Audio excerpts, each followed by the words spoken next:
Jesus para os irmãos e para as irmãs. Que Deus abençoe o nosso Brasil.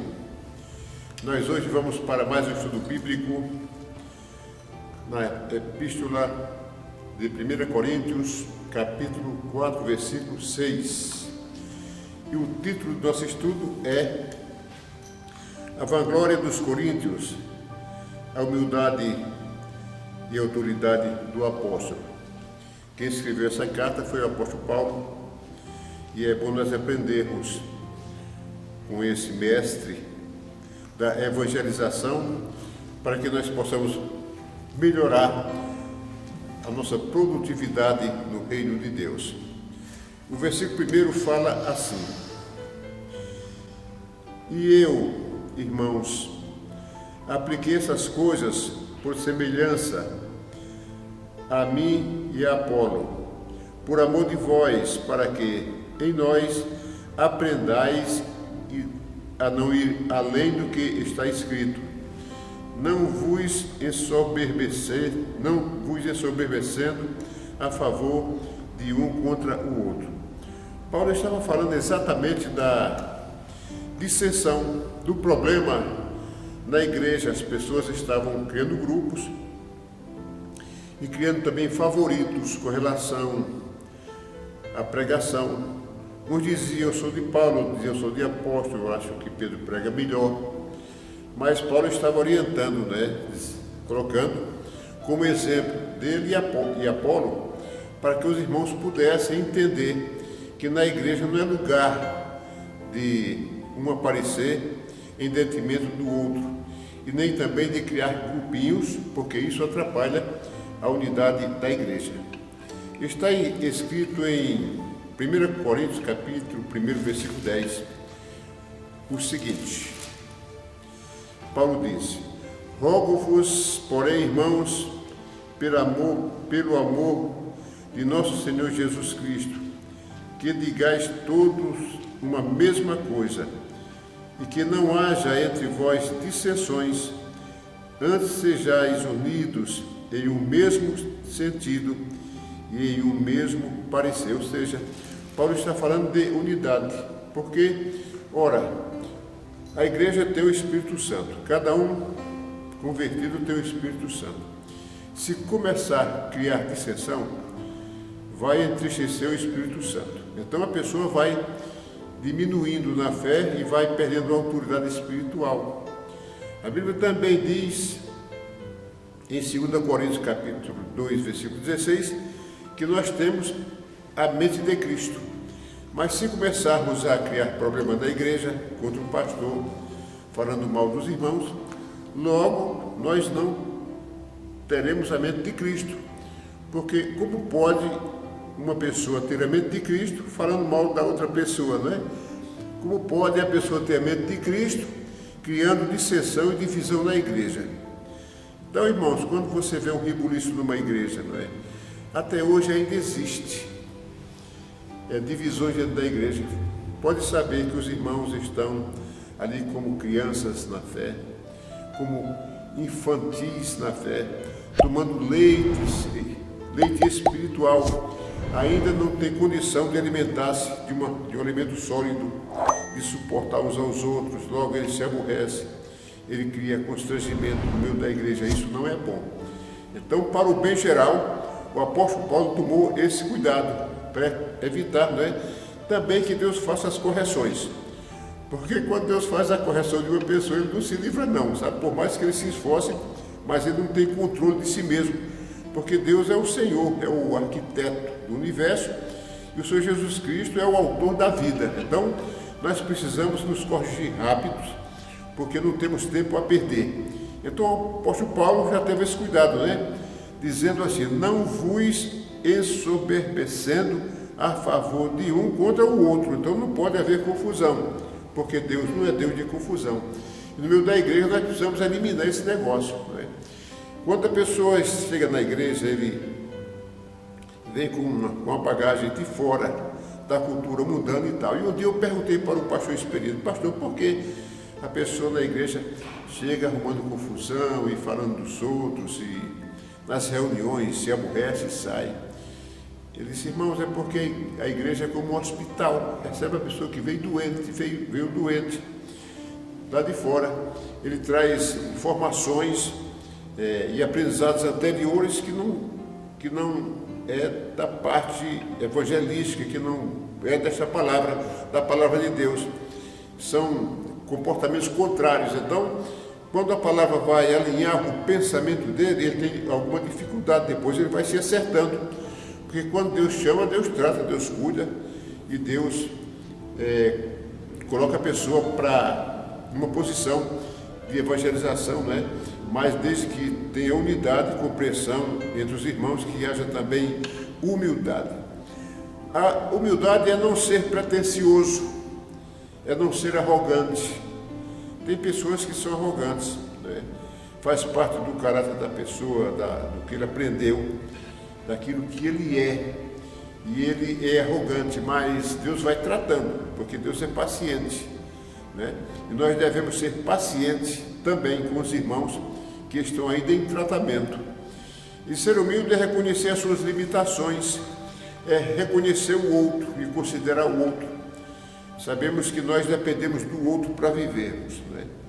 Todos nós dependemos do outro. Ninguém vive isoladamente como protagonista único da sua história, mas devemos ser colaboradores um dos outros. Pois bem, e seguindo aqui no versículo 7, Paulo disse o seguinte: e que tens tu que não tenhas recebido? E se o recebeste, por que te glorias como se não o houveras recebido? Tem gente que gosta de aparecer, gosta do destaque, e ele até arrasta uma quantidade de pessoas, e tem gente que arrasta multidões, né? E as pessoas vão. Essas pessoas que se destacam, eles acham que eles são os tais, que eles mesmos fizeram, que eles mesmos construíram, que eles têm a capacidade de dar os direcionais, como se não dependesse de ninguém. Mas tudo que ele recebeu foi de Deus. A vida ele recebeu de Deus, né? As habilidades, os dons, também recebeu de Deus, gratuitamente. Então, por que ele recebe de Deus e fica ali se apresentando como se não tivesse recebido, para que as pessoas achem que ele tem a competência, que ele é competente? Então, irmãos, nós precisamos ter esse cuidado. Nós devemos ser simples, né? Simples como as pombas, mas antes ser prudentes como a serpente, ou seja, ativo, atento, mas ser simples, considerando uns aos outros. Então, Paulo, prosseguindo, disse, aconselhando a igreja de Coríntios, mas também aplica-se à igreja de hoje. Não mudou nada quase, sabe? Não mudou nada quase. E no versículo 8 fala o seguinte, diz: já estáis fartos? Já estáis ricos? Sem nós reinais? Ou seja, são os líderes. Vocês estão bem na fita. Hoje está bem no aplicativo, né? Então, se está bem na fita, mas essa fita pode estar rasurada e o aplicativo com baixa conexão, ou seja, a pessoa quer ser o tal, quer se destacar, né? E Paulo questionou: já estáis fartos, já estáis ricos, sem nós reinais? E prover a Deus reinasses, para que também nós reinemos convosco. Então Paulo quis dizer que a pessoa não faz nada só. Tem gente que gosta de se destacar e faz tudo só, toma direção só, decide só, mas não é bem assim. É bom ouvir os irmãos, é bom ouvir a equipe, porque as pessoas, cada um tem um potencial, e as pessoas têm ideias importantes para somar com as ideias do líder. Depois conversa-se e depois chega-se a um consenso para poder tomar uma decisão. Então nunca é bom a pessoa querer se destacar sozinho, porque não fica nem ético, isso não é ético, e não fica bem, né? A questão da ética e da estética, eticamente e esteticamente não fica bem para a pessoa que quer se destacar o tempo inteiro, não é se destacar como um bom pregador. O pregador, todos são iguais, porque todos pregam a palavra de Deus. Tem pessoas que são mais motivadas, outros gostam de saltar, outros não, são mais quietos, que nem eu, quieto aqui, né? Me esforçando para levar o estudo para vocês e envolvê-los, né, a tomar uma posição, colocar os pés no chão e seguir a Cristo.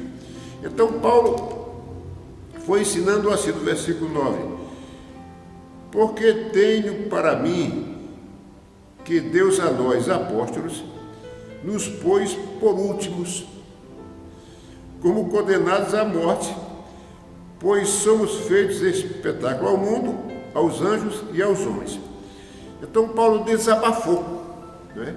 Paulo desabafou, mas tem hora que nós temos que desabafar, porque isso começa a apertar a nossa vida emocional e a gente começa a ficar um pouco angustiado. Então aqui dá uma liberada, né, nas nossas emoções para poder aliviar. Mas Paulo sentiu isso na pele, não é, de que ele era confrontado, mas também Paulo naquela época, né, estava enfrentando uma multidão que era bem a maioria pessoas que tinham uma formação cultural pesada, que estavam sob a égide da lei, cheios de pecado, de forma que a lei foi enferma por causa do pecado. Isso está escrito no livro de Romanos. E Paulo estava confrontando os sacerdotes, as lideranças, todo aquele povo, aquele conjunto de pessoas daquela época. Eles rejeitavam mesmo, e eles humilhavam, eles discriminavam, e eles batiam. Hoje em dia não se faz isso porque tem a imprensa, é fácil de denunciar. No Brasil não acontece isso. Eu não tenho ouvido falar que as pessoas, né, sufocam os pregadores, não. Até porque o Brasil é um país cristão e o Evangelho tem alcançado a muitas pessoas. As igrejas evangélicas hoje são em torno de 42 milhões de pessoas, é um quinto de pessoas. No Brasil tem 213 milhões, para 42 milhões é mais ou menos um quinto. De 5 pessoas, uma pessoa é evangélica. Mas ainda falta, né, conquistar mais pessoas e trazer para o reino de Deus. Pois bem, então, Paulo, ele desabafou, né? Ele sofria, mas ele permaneceu, porque ele sabia a quem estava servindo. O importante é nós sabermos a quem estamos servindo, é o Senhor de toda a glória, aquele que tudo pode, aquele que tem o poder sobre as nações e sobre o universo, aquele que é onipresente, onisciente, onipotente. Nós precisamos saber que nós servimos ao maior, não é? Então Paulo tinha convicção, Paulo teve uma experiência extraordinária com Jesus no caminho de Damasco. Ele ia mandar prender, ia participar da prisão e até de morte dos cristãos, mas Jesus interceptou Paulo e Paulo se converteu instantaneamente e ele sabia a quem servia. Portanto, ele não estava muito ligando para isso não. O importante para Paulo era pregar a palavra de Deus para que as pessoas viessem para Cristo. Pois bem, então nós precisamos exercer nossa maturidade na igreja. Estamos alimentados já com alimentos sólidos, né, capazes de suportar uns aos outros, porque nós somos diferentes, temos personalidades diferentes, nós temos criação diferente, nós temos culturas familiares diferentes, mas é muito próximo um do outro, mas de vez em quando o irmão fica meio azogado, fica meio valente na igreja, talvez numa reunião, quando discorda de uma coisa ou de outra, mas não é assim que Cristo faria. Cristo falaria com autoridade, né? Eticamente, corretamente, e é diferente. Então nós precisamos entender que nós temos a mente de Cristo. No momento que você tiver consciência que você tem a mente de Cristo, você deixa de fazer muitas coisas que você vinha fazendo, porque você tem a mente de Cristo. E quando o crente tem essa consciência que ele fala alguma coisa que está fora do padrão de Cristo, ele se lembra que ele tem a mente de Cristo e logo ele volta, né, para o eixo, para a simetria de Cristo, para poder ter uma vida alinhada com o Senhor. Então, nós precisamos ter essa consciência de que temos o quê? A mente de Cristo. Pensa aí, eu tenho a mente de Cristo. portanto não posso participar de divisão, de discórdia, de confusão, de fofoca.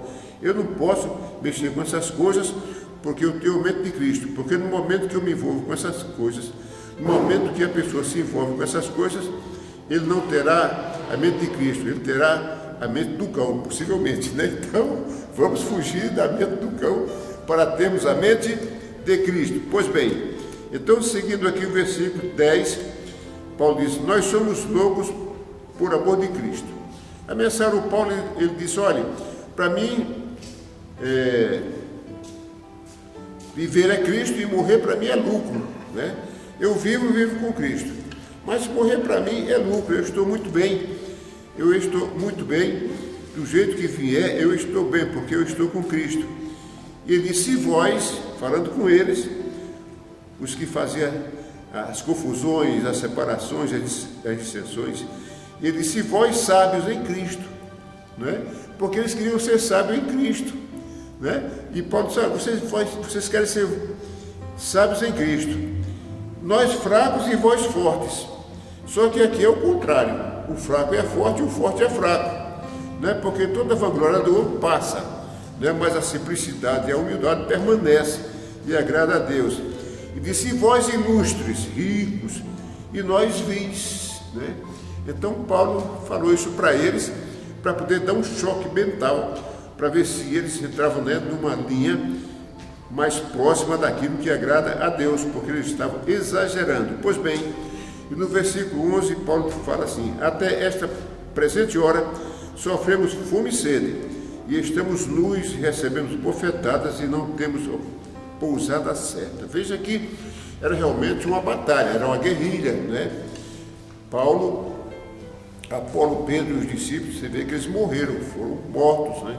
A exceção de João, que morreu mais na velhice, mas ele também enfrentou, né, muitos confrontos daquelas lideranças religiosas da época. E Paulo estava falando: olha, nós sofremos isso por causa de vocês, por amor a vocês. Porque Paulo poderia até falar assim: Deus, eu não quero mais, Senhor Jesus, né? Enfrentar essa batalha, procurar outro aí, mas de forma nenhuma. Paulo estava convencido, né? Só sabiam que Cristo morreu. Cristo foi para a cruz e morreu a nossa morte, né? Morreu a nossa morte e nós morremos na morte dele. Quando nós morremos na morte dele, eu quero dizer para você que nós morremos para o pecado e nós nascemos para Deus. É muito importante gravar isso, né? Eu estou repetindo isso nos estudos. Pois bem, e Paulo continuou falando assim: olha, e nos afadigamos, trabalhando com nossas próprias mãos, somos injuriados e bendizemos, somos injuriados e bendizemos, somos perseguidos e sofremos.